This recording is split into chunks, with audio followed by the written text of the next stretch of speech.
I'm Tim Barkley with Charleston Home and Design Magazine, and today we're talking with John Robinson with Signature Kitchens and Baths. How you doing, John? Fine, Tim. Thank you. How are you? Doing great, thank you.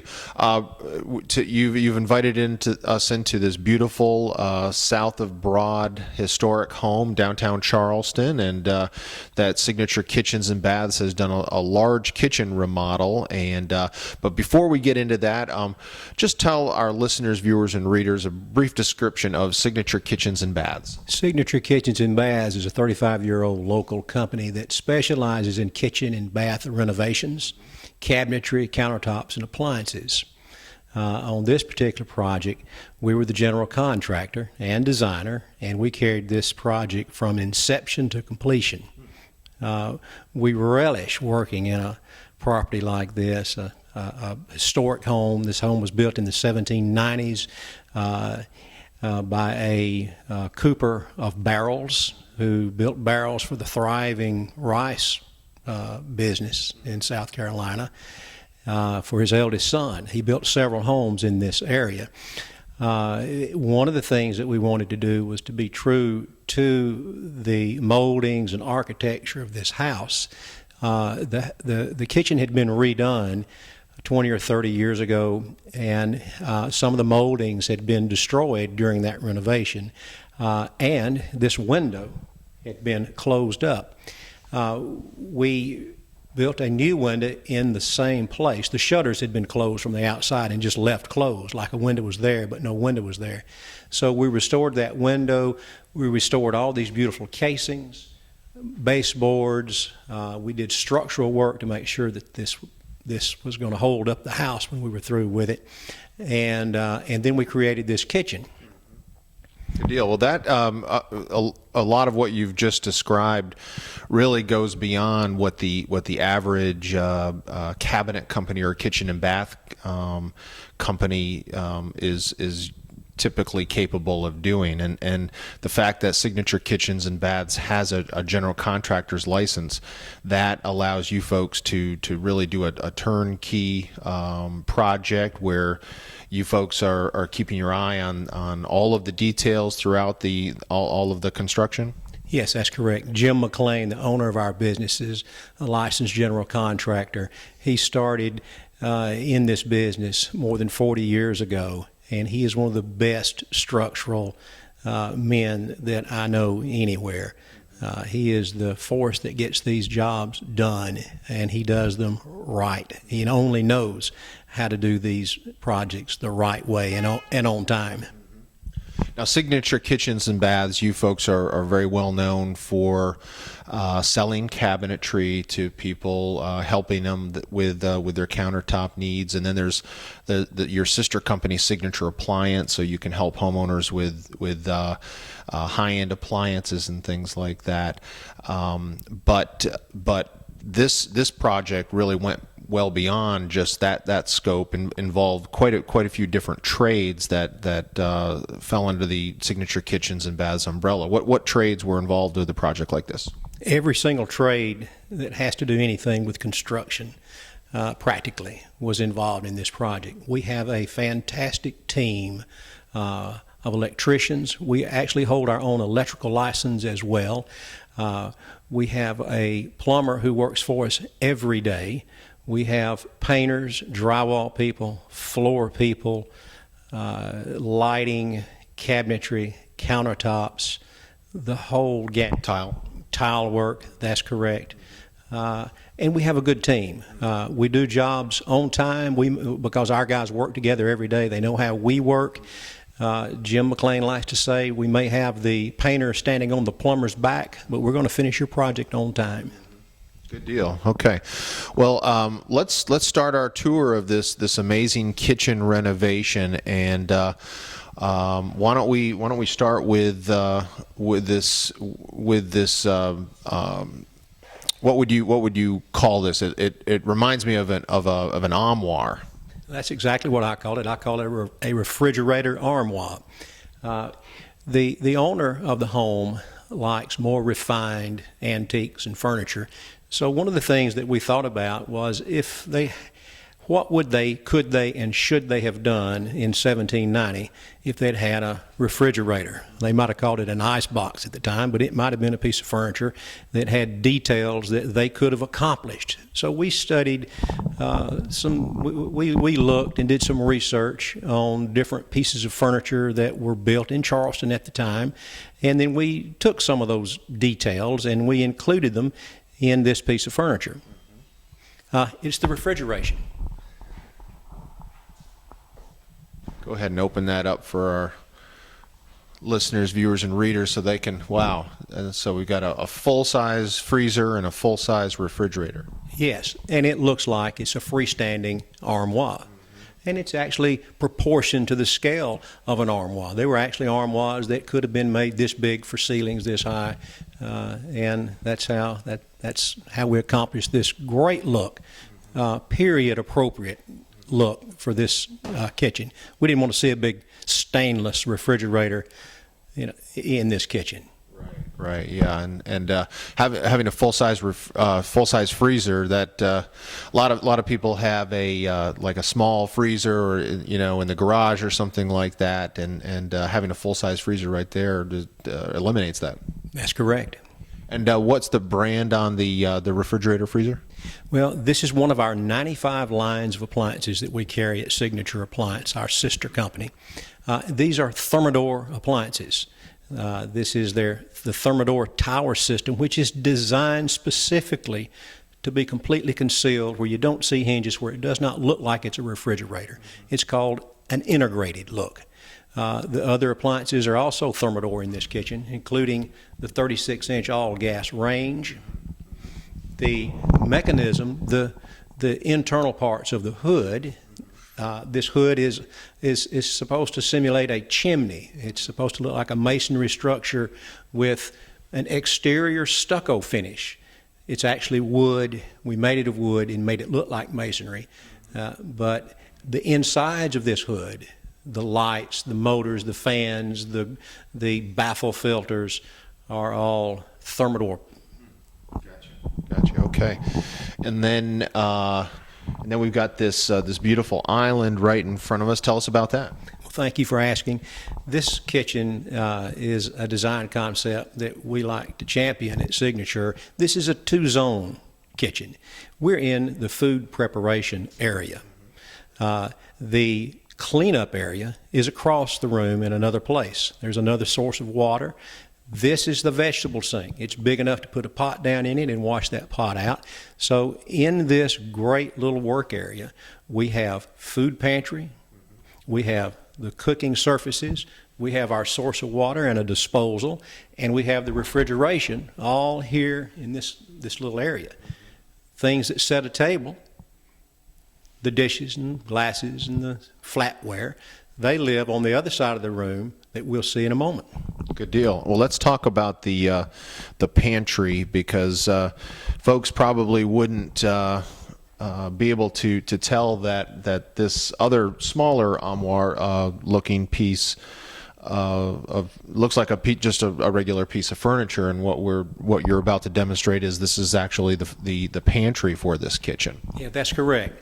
This piece of furniture actually simulates an antique break front piece of furniture that you could have found built in local cabinet maker shops in the 1790s all up and down the East Coast, even here in Charleston. We needed a place for pantry.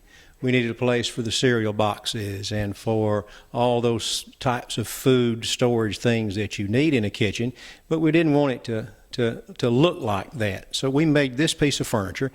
We made it with mirror doors rather than glass doors, because you sure don't want to see all those boxes and misshaped things behind this. So these mirror doors simulate glass that would be in a break front.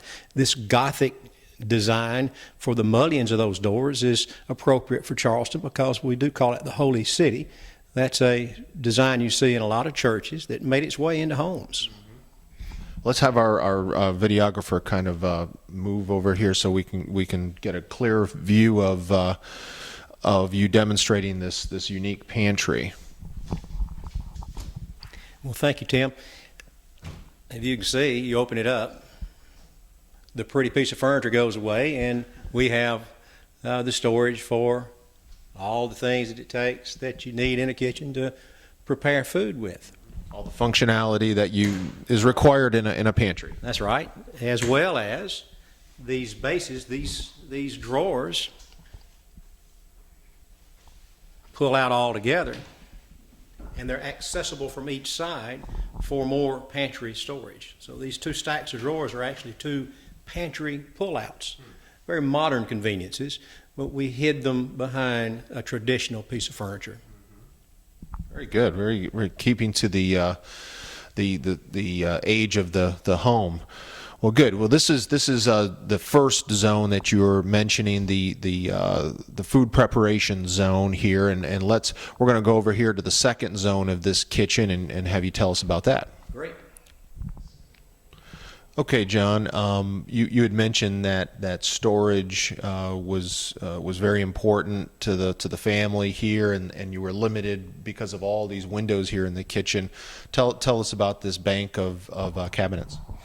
Tim, there was a wall here that we took out in order to create a place for these two ovens, which are microwave, convection, normal ovens as well, and to add some pantry space and some storage for trays, cookie sheets, all those sorts of things. So we had to put a piece of steel from this old masonry wall, recess it in the ceiling, take it over to that old masonry wall, and accomplish it with a good engineer's stamp. So the wall was load bearing that you took out, and then you put a steel header in the ceiling, totally concealed. No one even knows it's there, and that makes everything structurally work in here. Exactly. We wanted this to look like one room without some big beam coming across. So we recessed a piece of steel into the ceiling. Yes. It's nice. It opened up the entire kitchen space and gives a nice open feel, airy feel to the whole kitchen. Yes, and it looks like it was meant to be that way from the beginning, which is always our goal. Mm-hmm. And then you got all this great storage here for the homeowners. Yes. Great place for trays, cookie sheets, that sort of thing. We've got double ovens here in this place. We have great drawer storage down here for cookware. And we have more food pantry as well as a broom closet that goes here. Obviously very important in a kitchen for cleanup. Yes. Terrific. Okay, John, we're on the other side of the kitchen and the second zone of the kitchen. And what do you call this zone of the kitchen? Well, this is simply the cleanup zone. Okay. This is where things that set a table are cleaned up and stored. Like a restaurant kitchen, these things don't migrate over to the food preparation area. They stay in another place. And it's simply what it is. Now I got a question for you. I have not been able to spot a dishwasher yet in the kitchen. Where's the dishwasher? Do they not have one? Trying to keep to the 1790s. No, they wanted a dishwasher. This stack of drawers here is not a stack of drawers. It is actually the dishwasher. That's impressive. Yes, we think it looks pretty good. And so, obviously the homeowners wanted to hide the appliances. They didn't want a whole bunch of stainless steel to be coming through in this kitchen. That's right. We wanted it to look period appropriate. We know that a cabinet maker could have made a stack of drawers in 1790, but not a dishwasher. Right. Speaking of period appropriate, these floors. The first thing I thought when I came in here and looked at the floors were that these must be original floors, but Signature Kitchens and Baths actually took care of and replaced all of the flooring. Tell us about that. Yes, this floor is not the original flooring. We find that on sidewalks and in homes, south of Broad, in this area, you often see a black and white checkerboard marble floor. These floors are black marble and Carrara white marble. The Carrara white marble comes from the same quarries today that some of the floors came from in the 1700s in Charleston. So we use the exact same quarry to get this material. Yeah, and the veining in the black marble checkerboard, it kind of resembles cracks that might have occurred over the hundreds of years. So it's very impressive. Thank you very much. The countertops also are marble countertops from Italy that repeat this floor, as well as the backsplashes. And it's kind of unusual for homeowners to choose marble in the kitchen, right? Yes, it is. We have to tell people you should not use marble for your kitchen countertops. However, I used them for my own kitchen, and I've used marble for probably 5 kitchens this year in the Charleston area. Marble's not a sponge, but all fabricators and all kitchen people will say that it can stain. Sealers are better than they once were, but as soon as I tell people you can't use it, they want to find out all the places they can put it in their kitchen. It's beautiful. It's hard. It's impossible to replicate it without using the real thing. And this kitchen's been in service for 6 months, and you can see these countertops look great, and they use this kitchen all the time. Sure. And as far as the cabinetry goes, what brand of cabinetry did you use here? All these cabinets, the armoires, the furniture island, the break front, the white cabinets are all Wood-Mode custom cabinets made in Pennsylvania. One of the finest custom cabinet makers in the country. We are proud to be affiliated with Wood-Mode Cabinetry. Yeah, very well known name. And do they have all the modern conveniences, the soft close drawers and what have you? Oh, of course. This silver drawer here, I can demonstrate that. Great features. Yeah, I don't know how anyone could get a new kitchen today without the soft close drawers. That's right. They become an industry standard, the soft close drawers have. But in addition to that, the fit and feel of Wood-Mode cabinetry is unlike any other. You can open and close these doors and drawers, and they just feel different. They feel like they were constructed better because they were. The fit is better. The finish is a lifetime warranty. Everything about the cabinets is warranted for life. So it's just a fantastic product that we're so glad to be a part of. Tell us about this tower here. The towers are becoming pretty popular, aren't they?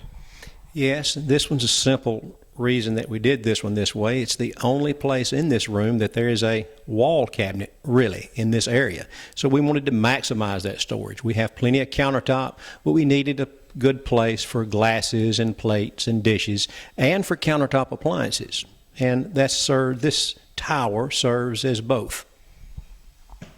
Countertop appliances. We have the coffee maker and we have the toaster in here, countertop level. Those things stay plugged in outlets we provided in the back of this cabinet. You pull them out, you use them, you push them back in. And then, yes. It really declutters the space and gives that nice clean look on the countertops too. Yes, it does. Good deal. Okay, well, we're going to move to another part of the room over here. We've got the main sink I see next to the dishwasher, and then we've got like a butler's pantry over here. That's right. This is a little wet bar. This actually is hot. This little sink over here has hot and cold filtered water, instant hot and cold filtered water for its sink. Cleanup's done other places. This is not a cleanup sink. It's a place to get water for tea and other things. Very nice. Okay, and then when we were going through the pre-interview, John, you mentioned that that the entire kitchen renovation kind of started from this doorway and encompassed the entire kitchen. And what's kind of unique about this door that Signature Kitchens and Baths was responsible for? Well, that's correct. We started here at this door. What's unique about this door is that it's a Dutch door. Now, this was not the original door to the house, but the owners needed a way. In these old houses, often there are problems with ventilation, HVAC is impossible. It was always retrofitted. And this door stays closed all the time because the dogs stay in here. The kitchen is where the dogs live in the house when they're inside. And because this door always had to stay closed, there was no airflow The kitchen, the registers here did not return back to the return air. So we created this Dutch door so that the bottom could be closed. Keep the dogs controlled. And then the top could stay open to let airflow return, and you get the nice visual effect. Your line of sight is from across the room all the way through the dining room. That's great. We also made sure that we exactly duplicated the moldings, trim, details on the original doors built in 1790 for this house. Terrific. Okay. Okay, John, this is an amazing kitchen here, and is there anything else you want to add about this kitchen? Well, we really enjoy doing these type of renovations. We feel like we're really in our element when we take a room back to the bones, to the bare walls, to the studs, and start with electrical, plumbing, insulation, great design, and But what I really love about it is when we finish, seeing the homeowners' faces when they see the finished product for the first time. They really, that's one of the things that we love the most. I love smiling faces, and we live really for that. How long did this project take? This project took about 5 weeks to get the water running, the oven working, and all those things. This was a pretty major renovation to take that long. Now, there were another several weeks after that where we were doing touch-up paint and things like that. But we believe in getting somebody's kitchen going as fast as we can. Normally, that takes about 3 weeks. Obviously, this is more than a 3-week project. Yeah, for sure. Well, tell everyone how they can get in touch with Signature Kitchens and Baths. Well, our phone number is 843-571-5720. We're located on 1926 Savannah Highway in West Ashley. And our appliance showroom is 1826 Belgrade, a few blocks away from there. Our website is Signature Kitchens. Kitchens is with a plural, .net. Good deal. Okay. Well, we have been talking with John Robinson with Signature Kitchens and Baths in an amazing kitchen renovation in a historic home south of Broad in downtown Charleston. Thanks so much, John. Thank you, Tim.